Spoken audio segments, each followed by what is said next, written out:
এটা হলো চিত্তরঞ্জন পার্কের বি ব্লক। আমরা চিত্তরঞ্জন পার্কের বি ব্লক দিয়ে এগিয়ে যাচ্ছি। এখন আমরা মেট্রো ধরবো। আমরা আছি মেট্রো স্টেশন, দিল্লি মেট্রো খুব আধুনিক। এখানে গ্রেটার কৈলাস 1-এ আছি।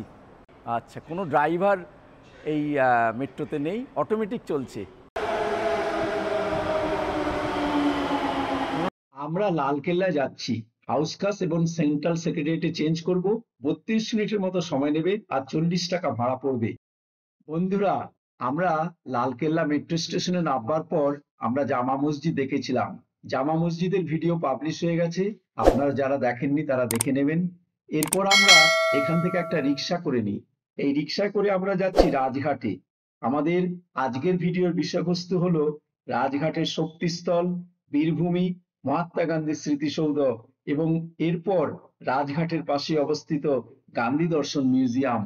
এখান থেকে দূরত্ব প্রায় 1 কিলোমিটার, কিন্তু রিক্সাওয়ালা বিহারি, সে কিছুতেই ভাড়া বলবে না, আমরা যা দেব তাই নেবে। চলুন দেখা যাক কত চায়। এটা হলো চাঁদনি চকের বিশাল বড় কমার্শিয়াল মল, ওমেক্স মল। আমাদের বাঁদিকে রয়েছে জামা মসজিদ। এই জামা মসজিদটিও অপূর্ব, আপনারা একবার এই জামা মসজিদে ঘুরে যাবেন। বাঁদিকে লালকেল্লা। আমরা পৌঁছে গেছি রাজঘাটের শক্তিস্থলে। এটি হলো ভারতের প্রাক্তন প্রধানমন্ত্রী ইন্দিরা গান্ধীর স্মৃতিসৌধ। এই স্থানেই ইন্দিরা গান্ধীকে দাহ করা হয়। জন্ম 1917 সালের 19 নভেম্বর, মৃত্যু মাত্র 66 বছর বয়সে 31 অক্টোবর 1984। আপনারা জানেন, ইন্দিরা গান্ধী নিজ বাসভূমিতে তার নিজস্ব বডিগার্ডরা তাকে হত্যা করে। তিনি ভারতের প্রধানমন্ত্রী ছিলেন 11 বছর 59 দিন, 1966 থেকে 1977 এবং 1980 থেকে 1984। এটা হলো রাজঘাটের বীরভূমি। এই বীরভূমি হলো ভারতের প্রাক্তন প্রধানমন্ত্রী রাজীব গান্ধীর স্মৃতিসৌধ। এখানে রাজীব গান্ধীকে দাহ করা হয় এবং এর মধ্যে একটি বড় পদ্মফুল পাথর দিয়ে খোদাই করা হয়েছে। আর চারপাশে এক এক করে 46টি পাথরের পদ্ম রাখা আছে, যা রাজীব গান্ধীর জীবনের 46টি বছরকে চিহ্নিত করে। আর এখানে দেশের প্রতিটি কোণ থেকে পাথর এনে ছড়িয়ে দিয়ে ভারতের ঐক্যের প্রতীককে চিহ্নিত করা হয়েছে। রাজীব গান্ধী ভারতে তথ্য প্রযুক্তি এবং যোগাযোগ বিপ্লবের অন্যতম প্রধান পথিকৃৎ ছিলেন। 1991 সালের 21শে মে তামিলনাড়ুতে নির্বাচনী প্রচার চলাকালীন সময়ে আত্মঘাতী বোমায় রাজীব গান্ধী নিহত হয়েছিলেন। আমরা পৌঁছে গেছি নতুন দিল্লির রাজঘাটে। এই রাজঘাটে আছে আমাদের জাতির জনক মহাত্মা গান্ধীর স্মৃতিসৌধ। আপনারা জানেন, 31শে জানুয়ারি 1948 সালে মহাত্মা গান্ধীকে এখানেই দাহ করা হয় এবং তারপর তার স্মরণে এখানেই স্মৃতিসৌধ করা হয়। চলুন আমরা ভেতরে যাব। এখানে প্রবেশ করতে গেলে কোনো টিকিট লাগে না। এখানে প্রতিদিন সকাল 6টা থেকে সন্ধ্যা 6টা পর্যন্ত খোলা থাকে। আরেকটি তথ্য আপনাদের জানিয়ে দিচ্ছি, এখানে পাশেই রয়েছে একটি পেইড পার্কিং। আপনারা গাড়ি নিয়ে এলে পার্কিং এর সুবিধাও এখানে পাবেন। পাশেই রয়েছে ফাউন্টেন এবং জলের ফোয়ারা। এই স্মৃতিসৌধ কমপ্লেক্সটি বিশাল বড় এবং চারদিকে দেখুন কত সুন্দর সাজানো গোছানো, সবুজের সমারোহ। এখানে আপনারা আসুন, এখানে এলে আপনাদের মন এমনি শান্ত হয়ে যাবে।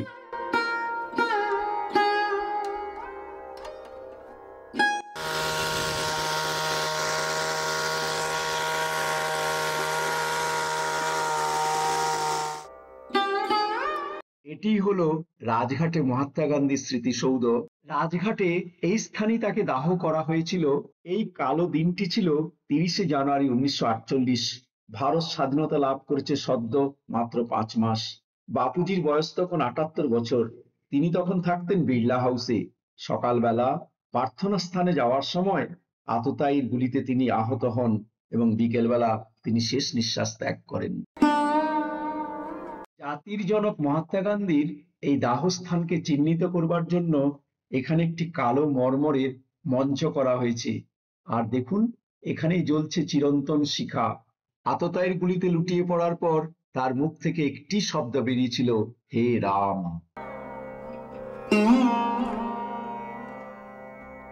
আমাদের ঘড়িতে এখন 12টা 10 বাজে। আজ শুক্রবার 20শে জুন 2025। এখন রয়েছি রাজঘাটের পবিত্র স্মৃতিসৌধতে মহাত্মা গান্ধীর শেষকৃত্য যেখানে হয়েছিল। সেই রাজঘাটে আমরা এসেছি। এই রাজঘাটে সারা পৃথিবীর সমস্ত পর্যটকরা আসে। এটা একটা পবিত্র ভূমি এই রাজঘাট। এখানে সবাই শ্রদ্ধার্ঘ্য নিবেদন করবার জন্য আসে। আপনারা আসুন। এই যে অমর জ্যোতি সবসময় জ্বলছে এবং খুব সুন্দরভাবে সাজানো আছে। Hello, welcome to India. গান্ধীজির সম্মানে রাজঘাটের এই স্মৃতিসৌধটি তৈরি হয়েছে। আমাদের দেশের যে নতুন মন্ত্রিসভা যখন গঠন হয়, সেই মন্ত্রগুপ্ত শপথ পাঠ করবার আগে আমাদের দেশের প্রধানমন্ত্রী থেকে শুরু করে সমস্ত মন্ত্রীরা এসে এখানে আমাদের রাষ্ট্রপিতাকে শ্রদ্ধা জানান। এছাড়া বিভিন্ন দেশের রাষ্ট্রনায়করা যখন ভারতবর্ষে আসেন, তখন আমাদের এই জাতির জনক মহাত্মা গান্ধীর এই রাজঘাটে এসে তার স্মৃতিসৌধে শ্রদ্ধা জ্ঞাপন করে যান। মহাত্মা গান্ধীর স্মৃতিসৌধটি যমুনা নদীর তীরে অবস্থিত। বর্তমানে জায়গাটি খুব সুন্দর এবং শান্ত, সবুজ ও শান্তিপূর্ণ। আপনারা এলে এখানে একবেলা স্বচ্ছন্দে কাটিয়ে যেতে পারবেন। রাজঘাট স্মৃতিসৌধ কমপ্লেক্সের পাশে রয়েছে গান্ধী দর্শন মিউজিয়াম। আমরা এখন গান্ধী দর্শন মিউজিয়ামের গেটের সামনে চলে এসেছি। এখানে আপনারা আপনাদের নিজেদের নাম, অ্যাড্রেস এবং ফোন নাম্বার লিখলেই এন্ট্রি করা যাচ্ছে। এখানেও কোনো রকম এন্ট্রি ফি নেই। আমরা যাচ্ছি এখন গান্ধী দর্শন মিউজিয়ামে, ভেতরে যাব এবং দেখব, আপনাদেরও দেখাবো এখানে কি আছে। এই গান্ধী দর্শন মিউজিয়াম প্রতিদিন সকাল 6:30 থেকে সন্ধ্যা 6টা পর্যন্ত খোলা থাকে। এখানকার গান্ধী দর্শন মিউজিয়ামটিও খুব সুন্দর। দেখুন, রাস্তাঘাট, গাছ খুব সুন্দরভাবে সাজানো গোছানো এবং এলাকাটিও সুবিশাল।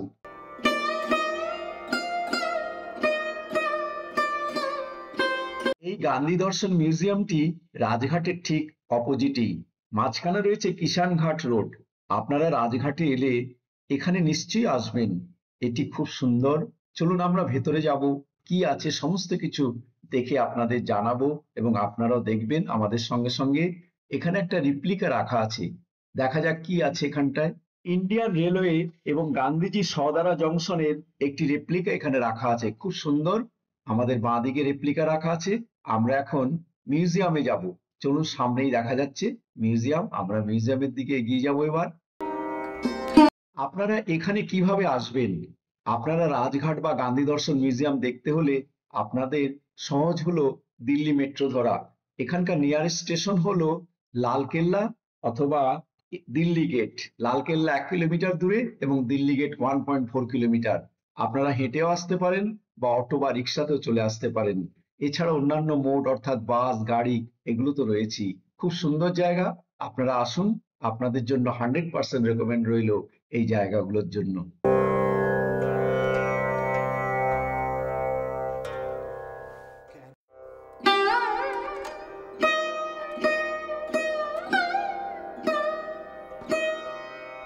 মিউজিয়ামে ঢুকবার ঠিক আগেই বাঁদিকে রয়েছে গান্ধীজির একটি বড়সড় স্ট্যাচু।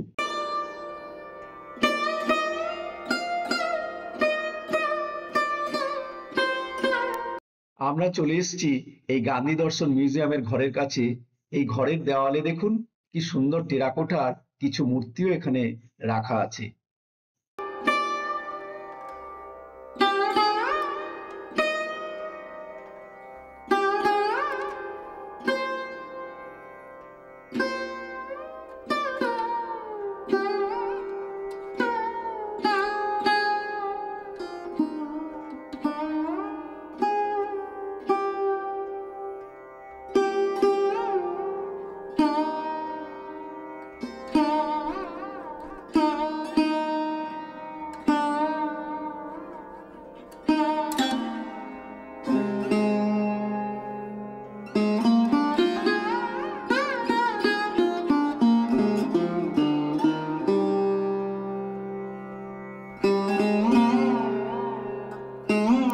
আমরা এখন গান্ধী দর্শন মিউজিয়ামের ভিতর ঢুকে পড়েছি। এখানে কিছু সুন্দর সুন্দর ছবি আছে। এই ছবিগুলো জানি না কে তৈরি করেছে, তবে এখানে ভিডিওগ্রাফি সম্পূর্ণ নিষিদ্ধ বলে আমি স্টিল ছবি আপনাদের জন্য তুলে এনেছি। আপনারা দেখুন, খুব সুন্দর এই সংগ্রহশালার ছবিগুলো। এটি হলো মহাত্মা গান্ধীর জীবন ও কর্ম সম্পর্কে বিস্তারিত তথ্য সমৃদ্ধ একটি জাদুঘর। এটি মূলত গান্ধীর স্মৃতি ও দর্শন সমিতির একটি অংশ। 1961 সালের 30শে জানুয়ারি ভারতের প্রথম রাষ্ট্রপতি ডাক্তার রাজেন্দ্র প্রসাদ এই গান্ধী দর্শন মিউজিয়ামটি উদ্বোধন করেন। এখানে মহাত্মা গান্ধীর জীবন ও কার্যকলাপ, বিশেষ করে ভারতের স্বাধীনতা সংগ্রামে মহাত্মা গান্ধীর ভূমিকাকে বিভিন্ন ছবি, রেপ্লিকা ও সমসাময়িক বিভিন্ন পত্রপত্রিকার কাটিং সযত্নে এখানে সংরক্ষিত করা আছে।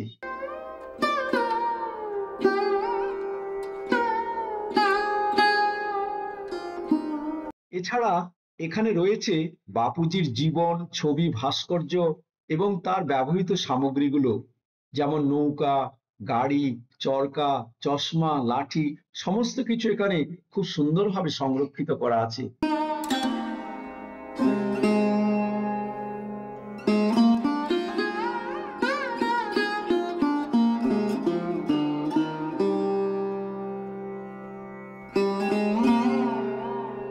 স্বাধীনতা আন্দোলনের বিভিন্ন ঘটনার পেপার কাটিংও রাখা আছে। 1920 সাল 31শে জুলাই 1920 সাল স্যাটারডের পেপার।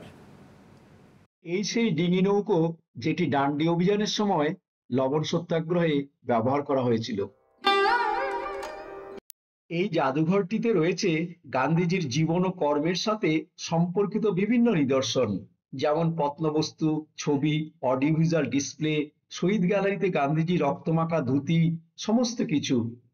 জাতির জনক মোহনদাস করমচাঁদ গান্ধী 1869 সালের 2রা অক্টোবর গুজরাটের পোরবন্দরে জন্মগ্রহণ করেন। তার মা ছিলেন পুতলিবাই এবং বাবা করমচাঁদ গান্ধী। তার জীবনের প্রাথমিক গঠনে মায়ের ধর্মীয় প্রভাব ছিল বেশি। পরে লন্ডন থেকে তিনি আইন বিষয়ে পড়াশোনা করে এই দেশে ফিরে আসেন। এরপর তিনি দক্ষিণ আফ্রিকায় বর্ণ বৈষম্যের বিরুদ্ধে সত্যাগ্রহ আন্দোলন শুরু করেন এবং ভারতে ফিরে এসে ভারতের স্বাধীনতা আন্দোলনে নেতৃত্ব দেন। তিনি ব্রিটিশ শাসনের বিরুদ্ধে অসহযোগ আন্দোলন, লবণ সত্যাগ্রহ এবং ভারত ছাড়ো আন্দোলনের মতো একাধিক অহিংস আন্দোলন পরিচালনা করেছিলেন। গান্ধীজির এই অহিংস নীতি এবং সত্যাগ্রহের দর্শন বিশ্বজুড়ে অনেক স্বাধীনতা আন্দোলনে প্রভাব ফেলেছিল। এটি হলো মহাত্মা গান্ধীর বন্দী অবস্থার একটি কারাগারের রেপ্লিকা। এখানে রয়েছে একটি বড় লাইব্রেরি, যেখানে 40,000-এরও বেশি বই রাখা আছে। এখানে রয়েছে গান্ধীজির শেষ যাত্রার গাড়িটিও। এখানে চারদিকে সংরক্ষিত করে রাখা আছে গান্ধীজির ব্যবহৃত বহু জিনিস, যেমন চরকা, চশমা, লাঠি, সবকিছু এখানে সংরক্ষিত করা আছে। 1947 সালের 20শে জুলাই দেখুন, 1947 সালের 13ই জুলাই পেপার, হরিজন পেপার। অক্টোবর 47 এটা।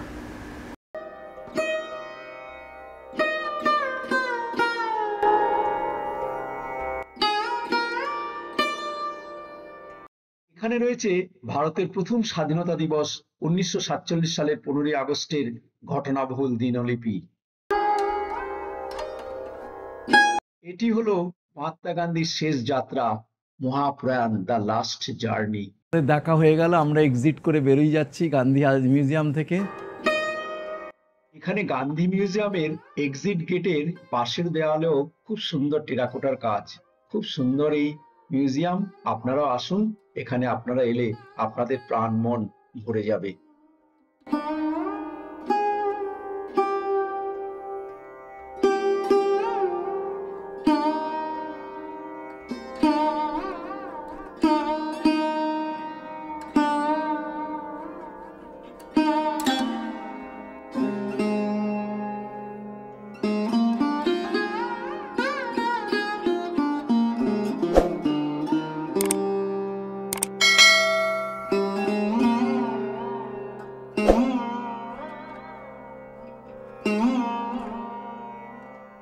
এই ঘরটিতে রয়েছে অডিও ভিজুয়ালের প্রদর্শনী। আমরা আমাদের সময় অভাবে এই ঘরে আর যেতে পারিনি, আপনারা এলে নিশ্চয়ই এই অডিও ভিজুয়ালটিও দেখে নেবেন।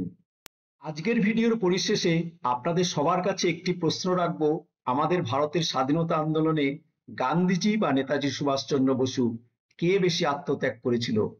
প্লিজ ইউটিউবের কমেন্টস বক্সে আপনার মূল্যবান মতামত দেবেন। যাই হোক, আজকের ভিডিও এখানেই শেষ করছি। ভিডিওটি শেষ পর্যন্ত দেখার জন্য আপনাদের অসংখ্য ধন্যবাদ জানাই। আর আপনাদের কাছে আবেদন, আপনারা প্লিজ আমার চ্যানেলটি সাবস্ক্রাইব করে রাখুন, যাতে নতুন নতুন ভিডিও সবার আগে আপনার কাছে পৌঁছে যায়। আপনারা সবাই ভালো থাকবেন, সুস্থ থাকবেন। পরের ভিডিওতে আবার দেখা হবে। নমস্কার।